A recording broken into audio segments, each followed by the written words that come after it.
Hi everyone. Good evening. Namaskar. Jai Hind. I hope you're all well, fine, healthy, safe. So एक बहुत ही special session है आज हमारे साथ एक ऐसा बच्चा है who has cleared JEE Advance, who has cleared ISI, who has cleared WB JEE, who has also got scholarship in CMI, IISc Bangalore. इतनी सारी चॉइसेस हैं and this is a dream for any student जो 11th और 12th के अंदर ये preparation कर रहा है. So will welcome him but उससे पहले मैं आज बता देता हूँ आज सेशन में क्या करने वाला है. It is going to be a very short session and it is going to be a motivation session और बहुत ही इन्फॉर्मेशनल सेशन होने वाला है. हम यहाँ पे पूछने वाले हैं कि how did Shankardeep start and how did he prepare for JEE, किस तरीके से मैनेज किया JEE versus olympiads versus school. क्या इम्पैक्ट ऑफ ओलंपियाड था because we all know Shankardeep is a pro in olympiads. He's got very good scores this year also, last year also in RMO and IOKM.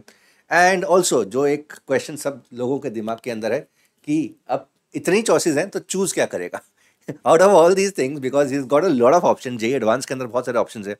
B stat of course ISI Kolkata is getting, WB JEE the best college of Kolkata is getting, CMI also with scholarship is there and ISI Bangalore. So what is he going to choose? And this is a dream and this is a good problem to have. So without waiting, let us all welcome Shankardeep. तालियां मार दो भाई तालियां मार दो. सो शंकरदीप is है.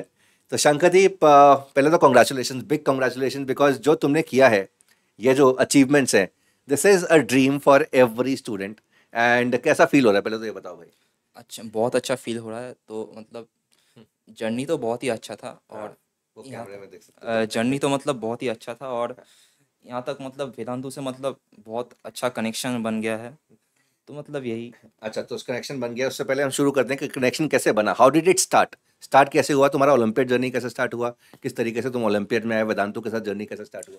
It was actually the time of the lockdown when I started to see the very first playlist that was taken by Abhay sir, the Beyond the Textbook series. From there, I got to know about the Olympiads, and अच्छा, उससे पहले तुमने कोई Olympiad नहीं दिया था. नहीं नहीं, अच्छा. that was my first time when I was introduced to Olympiads, and the problems when I saw I liked really. They were tough. They were like motivating us to think ourselves. So I decided to prepare for that. From then, and I started my journey in class 10th, end of class 10th. In that year, I gave my first IOQN, okay. and तो basically 10th class में, ये भी बच्चों को बताना ज़रूरी है. So he started his olympiad journey in class 10th. So class 9 तक you had no idea about olympiads, this is what you saying. और I had idea, like I had seen some YouTube videos, but I had never seriously prepared for okay. IQM. So this was the time of lockdown. Yes, ये yes, lockdown का time था. yes. तो 9th class में तुमने olympiad के problems देखे but 9th में आयोक्यम नहीं दिया हाँ. बिकॉज उस टाइम पे डिले भी हो गया था शायद. हम्म. एंड 10th में पहली बार आयोक्यम दिया. तो पहली बार आयोक्यम में कितना स्कोर था. 22 out of 40. सो ये 40 वाला जो छोटा था. So this was a decent score but यहाँ पे कट ऑफ तुम्हारा हाँ हाँ, क्लियर. वो 32 टाइप 32 कट ऑफ था था। बंगाल का, वेस्ट बंगाल का. तो यहाँ पे कट ऑफ क्लियर नहीं हुआ था. तो यहाँ पर RMO तो दिया ही नहीं था. और वो राइट. नहीं था मतलब। हाँ हाँ, RMO था नहीं सर, इनमो था, सॉरी. एंड तो of course he did not clear the first. तो फिर तुम्हें जोश चढ़ा क्लास 11th के अंदर कुछ ना कुछ तो करना ही करना है. तो 11th के अंदर कितना स्कोर किया. 11th में IOQM में 44। अमेजिंग. सो 11th में guys IOQM he scored 44 and INMO 17। INMO he scored 17 marks. Amazing. So and 44 ये काफ़ी अच्छा पेपर था जिसमें 30 मार्क्स कट ऑफ था एंड बहुत कम बच्चे पूरे इंडिया से क्वालिफाई किए थे. बट 11th क्लास में मैं जो बच्चों के दिमाग में वो सवाल है, कोई क्वेश्चन होगा एंड ये बहुत सारे बच्चों के दिमाग में पर्टिकुलरली जो 11th और 12th में है कि 11th और 12th में तुमने जेई का प्रिपरेशन भी शुरू कर दिया था, आयोक्यम भी कर रहे थे, ISI भी तुम्हारे दिमाग में था. तो ये तीनों कैसे मैनेज कर रहे थे. First of all, I have never seriously prepared for ISI. Like the only thing I did was Olympiads and JEE preparation. Like Okay, so basically, I'll just write. So only thing that you are focused on was Olympiads. So Olympiads matlab you wanted to clear INMO. yes. Olympiad plus JEE. So INMO, was it a dream or you wanted to clear INMO because ki ISI के अंदर direct entry है. It was my dream, my personal dream. I actually wanted to represent India. Like that was my Amazing. dream, but I could not do that. And I think this is the motivation for a lot of students, जो बहुत बहुत सारे बच्चे बोलते हैं कि sir मैंने तो 10th के अंदर 9th के अंदर कुछ किया ही नहीं है। तो he started basically end of 9th, 10th में it was his first attempt and of course IOQM के बियॉन्ड वो गया ही नहीं। एंड 11th में इनमो दिया but INMO he could not clear. And फिर क्लास आती है 12th, फिर class 12th। So basically you are only preparing for olympiads and JEE. तो ओलंपियाड्स और जेई में क्या रेशो था, मतलब कितने दिन, मतलब मतलब कुछ फिक्स था? How was it getting manage? मतलब 11th में और 12th में जो था, मतलब ज़्यादातर मैं जेई करता नहीं था। मतलब मेरे कोचिंग के जो जेई के क्लासेस होते थे वो वीकेंड्स में होते थे। Okay, so this on weekends, so basically 2 days classes and mainly olympiads for 5 days. Okay, so olympiads and कुछ इसकी assignments जो होंगी। कुछ जेई के जो असाइनमेंट्स होते थे उसमें उसको मतलब वीकडेज के जो 5 डेज होता है उसमें थोड़ा थोड़ा करता था, और मेनली ओलंपियाड्स में फोकस करता था उस 5 दिन डे। एंड तुम यहाँ पे 11th और 12th में आरएमओ और इनमो बैचेस के अंदर थे हाँ, वेदांत ओलंपियाड स्कूल के हाँ। अंदर। ओके, तो चेतन सर ने पूरा तुम्हें किया हुआ है। ओके, सो फिर क्लास 12th है, क्लास 12th में तुमने दोबारा आयोक्यम दिया। सो आयोक्यम में तुम्हारा स्कोर कितना था? 41 41। एंड आरएमओ दिया, आरएमओ में 78। I think this is one of the India's highest RMO score, but INMO में वो कट ऑफ क्लियर नहीं कर पाए बिकॉज कट ऑफ बहुत ज़्यादा था। अगर तुम 11th में होते तो सेम कट ऑफ से क्लियर हो जाते। एंड इनमो में your score was 59 and cutoff was 68। 8 to 11 category का कट ऑफ was 53। तो अगर 53 था तो उसमें अगर होते तो दे हो जाता, but I think but again nevertheless very strong performance guys, very strong performance. And ये छोड़ो, ये तो चलो है ही है, बट इसके अलावा JEE advance all India rank 621, B stat, he gave B stat, जबकि ये बोल रहा है कि आईएसआई के लिए स्पेसिफिक प्रिपरेशन नहीं की। So this is what I want to tell everyone and I think Shankardeep would also agree कि अगर तुम मैथ्स की डिसेंट तैयारी कर रहे हो तो आई थिंक आईएसआई की भी काफ़ी हद तक तैयारी हो जाती है। There are certain topics like combinatorics, पर this number theory and geometry जो तुम्हें अलग से थोड़ा बहुत करना होता है, बट सिंस तुमने ओलंपियाड्स कर ही हुआ था तो तुम्हें उसका भी कुछ करने का जरूरत नहीं पड़ा। अच्छा, मैं ये पूछना चाह रहा हूँ शंकरदीप, बिकॉज तुम इधर आ जाओ, तुम ऑलरेडी हम तुम्हें इनवाइट कर चुके हैं बहुत सारे बैचेस के अंदर एंड आगे भी करते रहेंगे हमारे इंटरनल बैचेस के अंदर। तुमने वहाँ पे एक बैच के अंदर बोला था कि ये जो ओलंपियाड की प्रिपरेशन तुमने 10th क्लास के अंदर की थी, इसका काफ़ी ज़्यादा हेल्प हुआ जेई के अंदर, तो उसके बारे में कुछ एलेबोरेट करो। मतलब किन सब्जेक्ट्स के अंदर हेल्प हुआ, मैथ्स के अंदर भी कैसे हेल्प हुआ? बिकॉज मैथ्स के अंदर कुछ टॉपिक्स तो कॉमन होते हैं, there are certain uncommon topics, and उसके अंदर किस तरीके से हेल्प हुआ? जो मतलब नॉर्मल स्कूल्स में जो पढ़ाई होती है और जेई में जो पढ़ाई होती है उसमें जस्ट थोड़ा सा डिफरेंस होता है। जेई में वो थोड़ा सा little bit of problem solving की डिमांड करता है, जो ओलंपियाड्स में मतलब बहुत अच्छे से हो जाता है। ओलंपियाड्स में मेनली जो प्रॉब्लम सॉल्विंग पार्ट है उससे जो स्किल्स हम डेवलप करते हैं वो मतलब बहुत ज़्यादा हेल्पफुल होता है। और ओलंपियाड्स में जिस लेवल की स्किल्स ज़रूरत होती है उससे मतलब बहुत कम लेवल की स्किल्स मतलब जेई में ज़रूरत होती है। तो अगर ओलंपियाड्स में हम अच्छे परफॉर्म करने लगे तो मतलब जी मतलब बस हो ही गया, मतलब प्रॉब्लम सॉल्विंग स्किल्स डेवलप हो गया। अब बस थ्योरी में जस्ट होल चाहिए, बस इतना ही। Okay, so what you are saying is कि ओलंपियाड्स के अगर अंदर तुमने बहुत टाइम दे दिया तो इतना ज़्यादा प्रॉब्लम सॉल्विंग स्किल्स डेवलप हो जाता है, इतने ज़्यादा मैनिपुलेशन टेक्निक्स तुम्हें मिल जाती हैं कि जेई के अंदर ये अगर कोई नॉन ओलंपियाड टॉपिक भी है, फॉर एग्जांपल कोऑर्डिनेट ज्योमेट्री है, कैलकुलस है, matrix determinants, vector, three algebra, इसके अंदर सिर्फ तुम्हें थ्योरी पढ़ने का जरूरत है, बिकॉज कैलकुल और सॉल्विंग तुमने इतना किया होता है कि तुम्हें सॉल्विंग में ज़्यादा टाइम लगाने की जरूरत नहीं है। ठीक है, तो दो चीज़ें हैं। सो एक इज तुम प्रॉब्लम सॉल्विंग ना करो और हर चैप्टर के अंदर प्रॉब्लम सॉल्विंग लगाओ, right? So this is the route which a lot of us follow, a lot of students follow, जो ओलंपियाड्स के थ्रू नहीं जाते, बिकॉज हर चैप्टर के अंदर कुछ अलग मैनिपुलेशन टेक्निक्स हैं, कुछ अलग चीज़ें हैं। तो हर चैप्टर को तुम्हें थ्योरी करनी है, हर चैप्टर के अंदर तुम्हें manipulation and problem solving skill सीखनी है। शंकरदेव इज सेइंग कि कुछ चैप्टर्स के अंदर प्रॉब्लम सॉल्विंग स्किल इतनी डीप कर लो, पर्टिकुलरली अगर तुम 8 9 10th के अंदर हो, इस तरह तो 10th में की थी, बट अगर तुम 8 9th में भी हो तो आगे जाके तुम बाकी जो टॉपिक्स हैं मैथ्स के उसके अंदर सिर्फ और सिर्फ थ्योरी पढ़ते हो, एक दो कुछ प्रॉब्लम्स, एक दो तो नहीं कुछ प्रॉब्लम्स करते हो, तो अल्टीमेटली एक असाइनमेंट कर लिया मतलब 30 क्वेश्चंस का, मतलब हाँ, उससे मतलब तो होता 30 क्वेश्चन के अंदर तुम्हारा पूरा चैप्टर कंप्लीट हो जाता है। अदरवाइज जिस चैप्टर को करने के अंदर तुम्हें मतलब मे बी 150 क्वेश्चंस करने पड़े, अगर तुम ओलंपियाड्स में अच्छा बेस है, तुम 30 क्वेश्चंस के अंदर वो तुम्हें अल्टीमेटली फील आ जाती है। This is what you saying. अच्छा, बाकी सब्जेक्ट फिजिक्स फिजिक्स में भी जो मतलब फिजिक्स में जो मतलब लॉजिकल पार्ट है, मतलब मैकेनिक्स वगैरह, उसमें भी बहुत ज़्यादा हेल्प होता है। मतलब उसमें भी थोड़ा बहुत इमेजिनेशन, प्रॉब्लम सॉल्विंग स्किल्स, ये सब रिक्वायर्ड होता है। जो हार्ड क्वेश्चंस होते हैं वो भी डेवलप हो जाता है।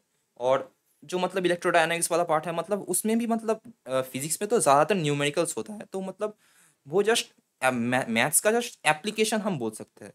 तो उसमें भी जो प्रॉब्लम सॉल्विंग स्किल्स वो बहुत ज़्यादा हेल्प करता है।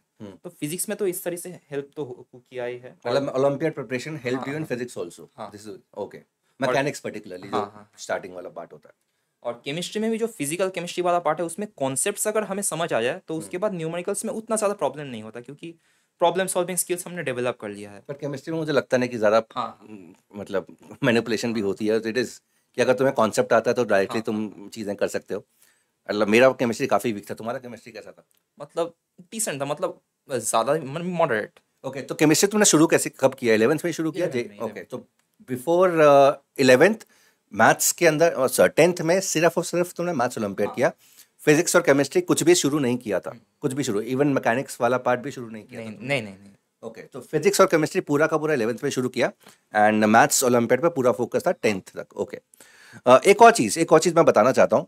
इसके जेई एडवांस्ड मैथ्स मार्क्स कितने हैं भाई, बोलो? 101 101 out of 120। JEE Mains maths percentile? Percentile 99 point something 98 okay, मतलब नियर 100% था। Perfect. Right, so this is what it gives you. ठीक है, तो अगर एक सब्जेक्ट के अंदर इतना डीप चले जाओ तुम 8 9 10th के अंदर, तो तुम्हें मतलब काफ़ी ज़्यादा आसान हो जाती है 11th एंड 12th के अंदर। तो अगर शंकरदीप तुम ये बताओ, इन अ सिनारियो, एक हाइपोथेटिकल सिनारियो इमेजिन करते हैं कि तुमने ओलंपियाड्स नहीं किया 10th के अंदर, ठीक है? तुम मत मुझे, it is going to be very difficult for you, तुम ये बताओ कि यार ये रैंक्स कितने कितने होते? नहीं, मतलब इतना तो नहीं होता, क्योंकि ओलंपियाड्स में जो किया, मतलब ओलंपियाड्स में जो है, मतलब एक हार्ड क्वेश्चन आया उसमें, मतलब बहुत ज़्यादा टाइम दे के सोचा।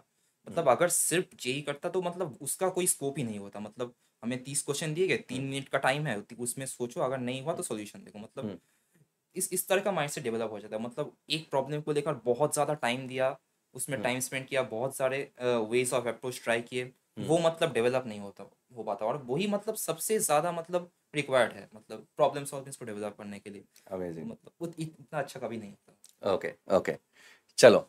एंड अच्छा, वेदांतु, जो ओलंपियाड स्कूल के बैचेस थे, हाँ आरएमओ इनमो, फिर लास्ट में आईएसआई के ऊपर भी रजित सर ने काफ़ी ज़्यादा तुम्हारे ऊपर, वो कैसा लगा तुम्हें ओवरऑल? बहुत अच्छा था। और ओलंपियाड्स में तो मतलब मैंने जो स्टार्टिंग में जो 10 का शुरू किया था, तो मतलब वो मेनली विलंदु का आयोकियम कैंप से किया था।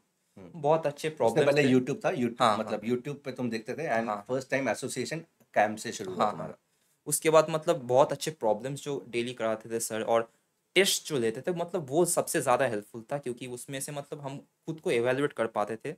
उसके बाद नेक्स्ट ईयर तो मैंने आरएमओ, मतलब आईओकेएम स्कोर्स के बेसिस पे आरएमओ बैच में ज्वाइन किया, और आरएमओ और इनमो बैच में ज्वाइन किया, और उसी में 2 साल था। बहुत अच्छी थी journey. Amazing, good. And last में रजित सर ने काफ़ी हाँ हाँ, रजित सर ने मतलब बहुत ज़्यादा मोटिवेट किया था अंत में, क्योंकि मतलब क्योंकि मैंने 11th और 12th में सीरियसली आईएसआई के लिए कभी पढ़ाई नहीं किया था। तो मतलब मेरे अंदर एक अंडर कॉन्फिडेंस था कि मतलब मैंने कुछ भी नहीं किया, क्या मुझसे हो पाएगा या नहीं। मतलब उसमें मतलब रजित सर ने मुझे मोटिवेट किया कि मतलब हम कहाँ से प्रॉब्लम सॉल्विंग करते हैं वो मैटर नहीं करता। यस। वो मतलब मोटिवेट किया उन्होंने कि तुमने ओलंपियाड वाला बच्चे हो तो तुम कर ही लोगे। मतलब ये जो मोटिवेशन था, मतलब उसने बहुत ज़्यादा हेल्प किया। Okay, amazing. तो शंकरदेव, ये जो तुम्हारे पास चॉइसेस है ना, ये ड्रीम होता है बच्चों का कि यार इतनी सब चॉइसेस मिल जाए, जेई भी हो जाए, आईएसआई भी हो जाए, सीएमआई भी हो जाए। आईएसआई बैंगलोर, जो आई थिंक रिसर्च का इंडिया का हाँ बेस्ट कॉलेज है, वो भी तुम्हारे पास है। डब्ल्यूबीजेई, तो जितने भी जादवपुर यूनिवर्सिटी जैसे वन ऑफ द बेस्ट हाँ यूनिवर्सिटीज़ है, वो उसमें तुम्हें कोई भी सीट मिल सकता है। आई थिंक जेई मेंस के बेसिस पे तुम्हें सारे एनआईटीज भी मिल हाँ। सकते हैं। तो इनफैक्ट जेई मेंस मैंने मेंशन नहीं किया यहाँ पे। जेई मेंस तुम्हारा परसेंटाइल कितना है percentile 99.95। And rank? Rank 877। 877, 877 JEE mains.